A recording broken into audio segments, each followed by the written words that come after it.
السلام علیکم ورحمۃ اللہ وبرکاتہ۔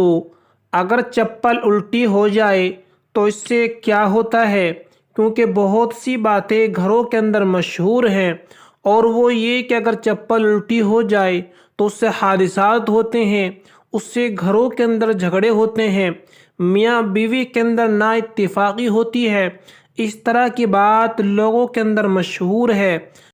تو اس کے اندر صحیح بات کیا ہے؟ یعنی اگر چپل الٹی ہو جائے تو حقیقت اس کی کیا ہے، اس سے کیا ہوتا ہے؟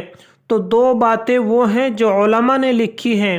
یہ جو باتیں مشہور ہیں لوگوں کے اندر، اس کی کوئی حقیقت نہیں ہے، یہ ویسے ہی لوگوں کے اندر مشہور ہو چکی ہیں۔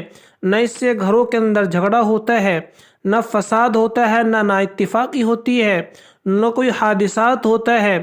دو باتیں ہیں جو علماء نے لکھی ہیں، اور وہ یہ ہیں کہ اگر چپل الٹی ہو جائے تو وہ شیطان کا تخت ہوتا ہے، شیطان اس پر بیٹھتا ہے۔ تو لہٰذا اگر چپل الٹی ہو جائے تو فوراً اس کو سیدھا کر دینا چاہیے۔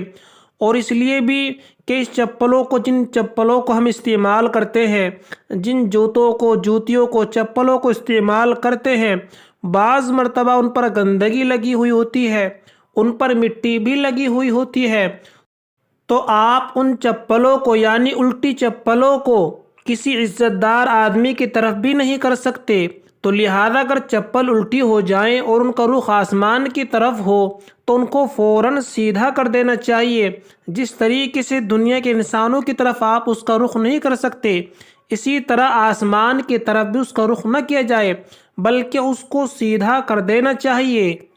اور دوسری بات جو لکھی ہے وہ یہ ہے کہ اس سے مال میں تنگی آتی ہے، مال کے اندر کمی آتی ہے۔ لہذا اگر چپل الٹے ہو جائے تو ان کو فوراً سیدھا کر دینا چاہیے۔